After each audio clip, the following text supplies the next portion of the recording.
Hey all, thanks for checking this video out.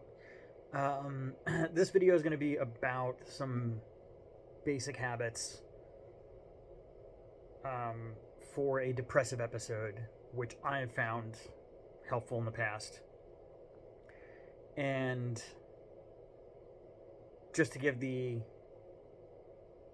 um, brief overview version, um, the things that I found helpful that I'll talk about in this video are shelter, sleep,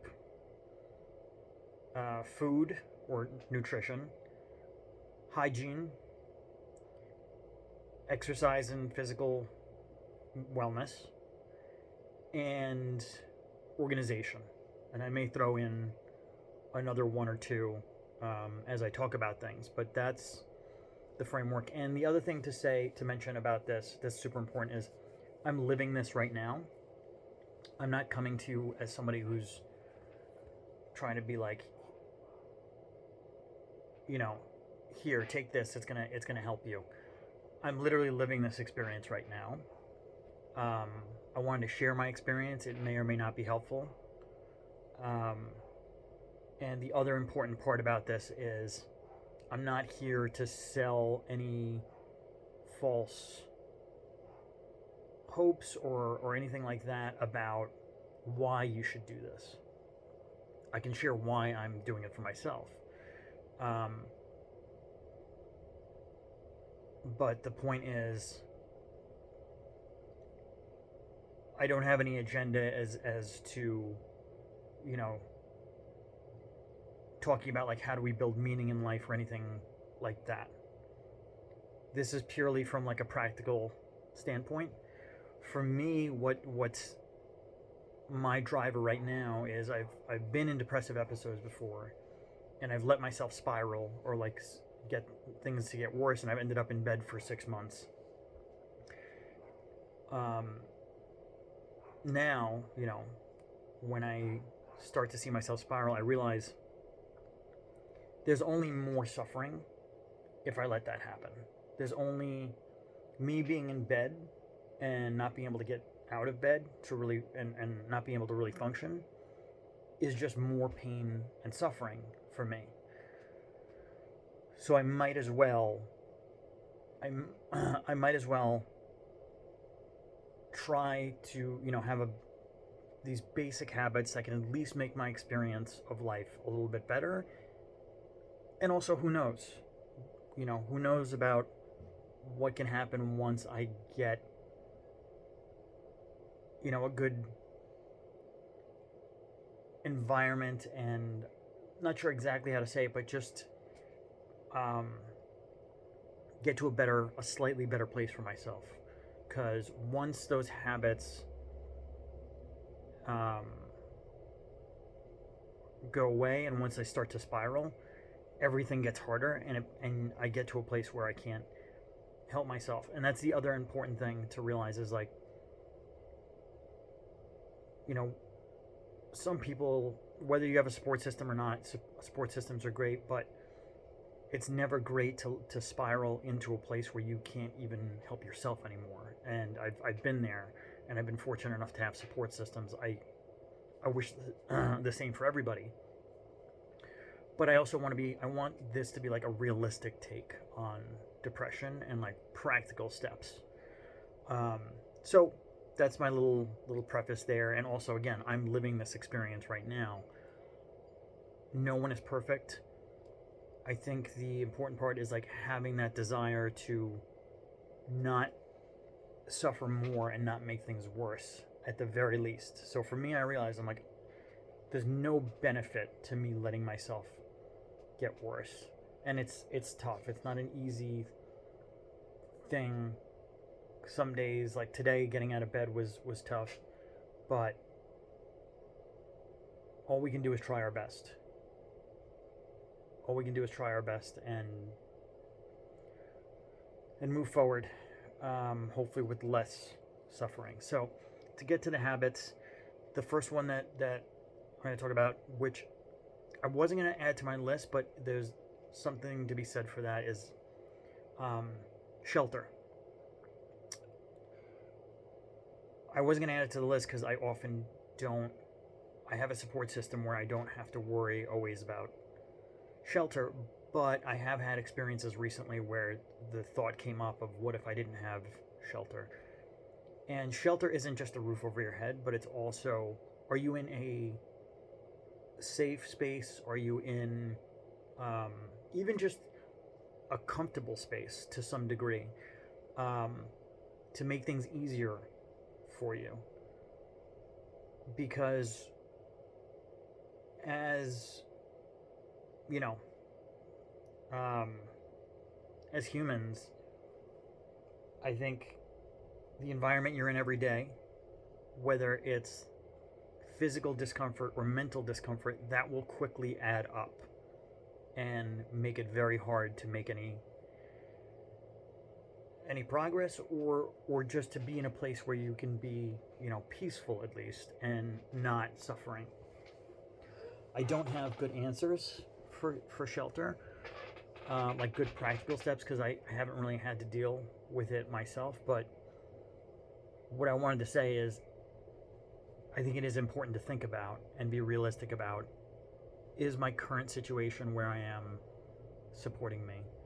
And there are ways that specifically for me, I've analyzed that recently, and I realized like I don't have access. In some places I've been, I'm like, oh, I don't have access to easily be able to go for a walk, or being far away from a supermarket. All those little things, depending on your personality type, can add up.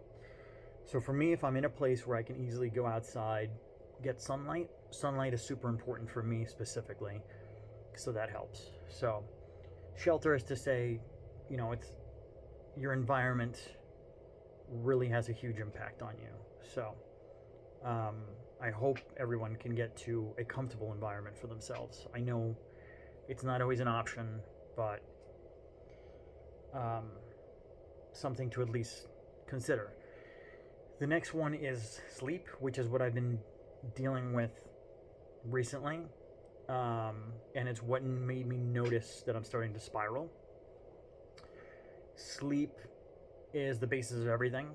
Like once sleep is thrown off, everything else is near impossible, pretty much, to start fixing or to start addressing, or even just to not be suffering. I think we've all felt that feeling of not being able to sleep and how it impacts your body and your mind. So my sleep schedule was starting to get flipped around, and I noticed that, and I realized, okay, some of these other habits that I'm missing are playing into that, of like some of the other ones that I'll get to, like food and hygiene, food and exercise, were making the sleep, quality deteriorate. So getting sleep back on track, in terms of practical steps, what I try and do for myself that works, because sleep could be so many different things impacting it, but for me personally, since it's more lack of routine, and lack of like some of these, habits that have an impact on it, it's number one is like doing the uncomfortable. And sometimes it's, if I have a day where I didn't sleep at night and I get up and I'm like, now I'm going to sleep during the day, I get into that pattern, and then it's not helpful. So for me, what I try and do is have a day where if I don't sleep at night, just stay up, get extra tired, obviously, conserve my energy because I'm not going to be very productive that day, and but try and do things for myself, like the exercise, like eating right, that are going to start getting that back on track. That's my way to start addressing it. But there's so many other things that can be affecting sleep. So what I would say for that is,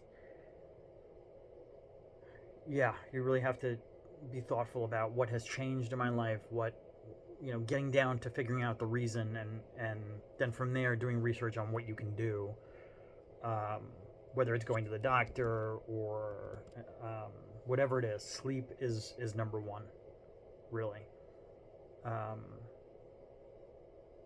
because it feeds into everything else. So the next one is food and nutrition. You know, as my sleep gets worse, personally, I start craving more and more junk food. And that probably has also something to do with the fact that I stop exercising because my sleep is off. And when I'm exercising, I notice my appetite is for healthier food, just naturally. So, food and nutrition, it's so easy to overlook, because especially if you're somebody like me who's, kind of an emotional eater, when I'm not feeling well, or like when my world is thrown off, my sleep is thrown off, I start eating worse. And I even, use food sometimes as like a comfort, to be like, I feel really bad because of the depression. Let me at least eat some sweets that are going to make me feel good right now. I think part of it is it's very easy to ignore the fact that it has such an impact, and kind of be like, well, this is a harmless thing. Me eating, some extra sweets and things like that are harmless. And yeah, having some sweets every once in a while. But if you don't have a balanced diet, in my experience, very quickly I get to a place where it's making me worse off. And sometimes, including right now, it starts giving me physical symptoms that make it harder to sleep, like acid reflux, for example. So I think being realistic about the impact of nutrition and diet, because it's not always, you can go and eat some cookies and you're not going to feel bad right away, right? But being honest about the impact of that over time, I think, is important. So food, nutrition, super important. And the next one that kind of ties into what I was just talking about is exercise and physical wellness. Now, it doesn't have to be the gym, it doesn't have to be working out weights. I was in a depressive episode, maybe like, I don't know, 2 years ago. Basically, one of the last ones, I basically started going for 30-minute walks. And in the beginning, it wasn't like, it was even just shorter walks. Just walking helped. Because there's added benefits of getting outside. You might see people on your walks. It gives you some time to think about things. So, because I know it can be very, very difficult to get any type of physical wellness in when you're feeling really depressed. So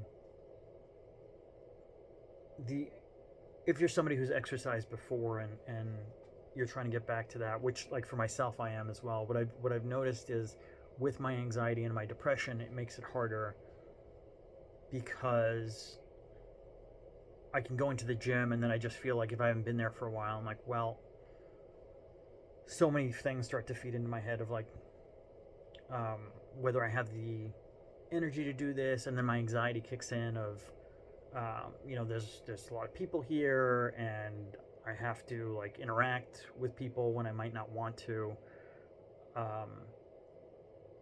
What I found for myself is like, make it as easy as possible, and remove the judgment, remove the perfectionism, all that for myself. And for me, it's, and there's something to be said about this with any habit. Just start out with 5 minutes, start out with 10 minutes, and don't give yourself a rigid structure. For me, that's what helps. That might not apply to everybody, but if I tell myself, okay, I'm going to go to the gym and do 5 minutes, 10 minutes, 15 minutes of whatever I'm feeling like doing right then, if it's really, getting any exercise in, it's beneficial. And things start to get easier. For the most part, things will get easier. And it boils down to just getting back into a routine of, okay, where's my gym bag? Okay, I found my gym bag, even if you go to the gym for 5 minutes. Okay, I figured out, where my badge is to go sign into the gym. Things get easier. And this might apply more to people with anxiety, because I know it's my anxieties at play at that point. But yeah, any physical exercise I think is gonna help. For me, it helps with my diet, and it helps. I think overall with the sleep. So, and it helps, not in the beginning, but it definitely is a habit that over the long term provides mental and physical benefits, that you feel better physically, and then eventually you start to see more and more the benefits of that, and looking in the mirror, and just looking healthier can help you. I'm going to add one more to the list that I kind of glossed over, and it's because I think it's such a small habit that can really have a big impact, and it's, I guess it ties back into, or maybe I'll make this one, and let's call it hygiene and appearance. So hygiene is really one of, are you taking care of yourself? Are you showering, brushing your teeth, those things? And I know they can be tough. But the hygiene and one, taking care of your body, obviously, over time is going to be a good thing and prevent issues from arising. The other thing, which, the clothing thing kind of applies to, is feeling good about yourself and how you look. There's something to be said for that. And it's a very basic thing where even dressing well can have an impact on your mindset and your mood. I can, literally if I go and I put some like work clothes on, like some khakis and a collared shirt, it definitely affects my mood. It changes my mood, and it helps get me more into the, okay, let's try and be productive today. Let's try and work today. Even going to the gym and putting on, like nice fitting clothes, or clothes that even feel good to wear. To me, they have an impact on my mood. I've seen in the past. I just feel better, whether it's like literally because these clothes feel good, like, something tighter fitting that just feels good, or it's warmer. And then also just the,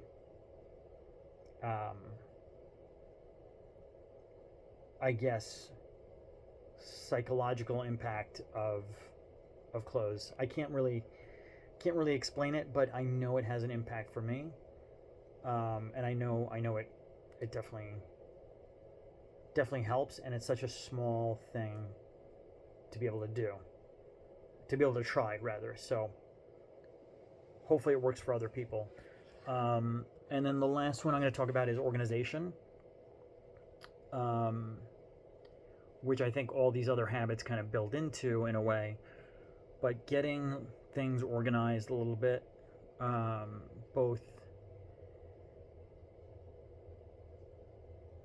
the first one is in your physical space, getting things organized. The most basic of these habits is making your bed. And I never really thought about making my bed being able to have an impact. It has such an impact. Um, it has such an impact. I've lived this before, and it doesn't have to be anything fancy. It could just be literally like tidying the blanket on your bed.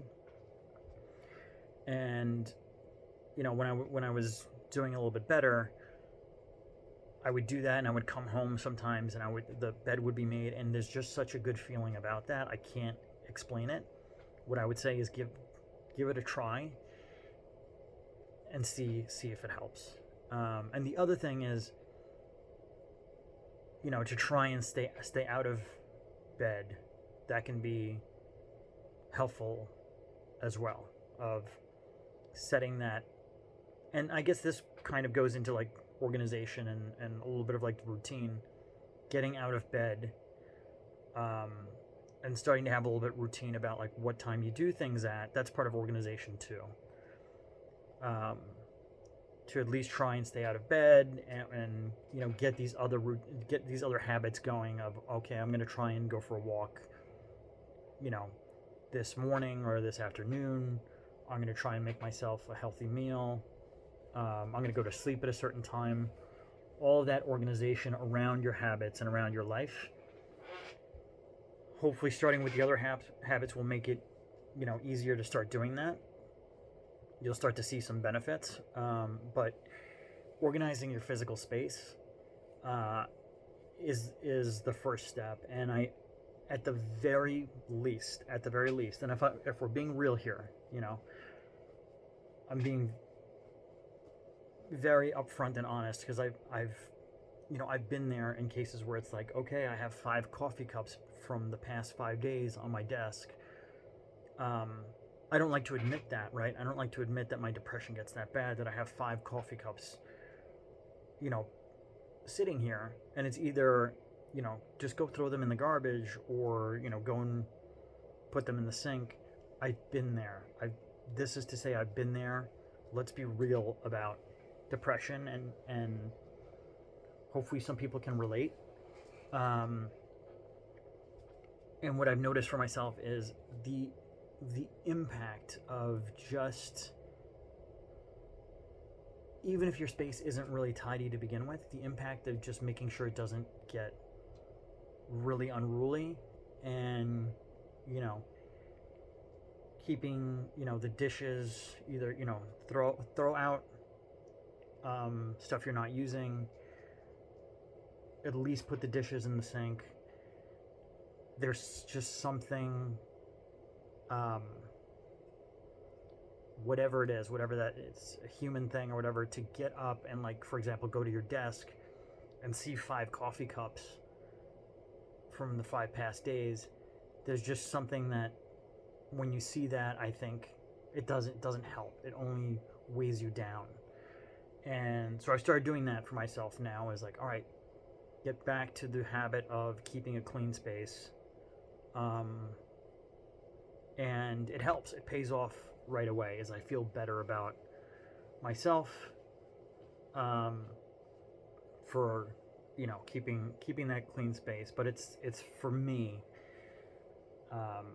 I've noticed that it helps. So those, I think I covered all the ones I wanted to cover. These videos are a little bit tough because in my current situation where I haven't been sleeping well, there's a little bit of brain fog, so I don't feel the most eloquent. I don't feel like the most articulate. But in a way, like, sharing my experience as it's really happening, and also sharing myself as I really am. Meaning, like, yeah, my bed is not made right now. I should go and make my bed today. But also just, I'm starting to work on this list that I just shared for myself. It's not easy, I understand. I'm not here to say it's easy. I'm not here to say why you should do it, per se. But these are helpful things, and if anything, for me, it's about at least not getting to a worse place for myself, and at least, not suffering more than I need to, you know, and feeling a little bit better, even if it's just like the physical aspects of, you know, for example, sleep and getting good sleep is totally worth it for me. I hope you can find the reasons, the motivation, the will to hopefully try some of them out for yourself. I know it's not easy. Trust me. I've lived it, and I am living it. So thanks for checking the video out. Please share any comments. If you have them, any feedback, anything that's helped you. That's what this channel is about. It's about getting other people to share their experiences. I think that's the most powerful thing we can do is share the things that have helped us, share our stories, and by doing that we can, I think, help each other figure out all these tools that are really helpful for different personality types, different circumstances, and then also to help remove the stigma of, you know, mental wellness and these conditions. So again, thanks for watching. Be well, and I'll talk to you soon.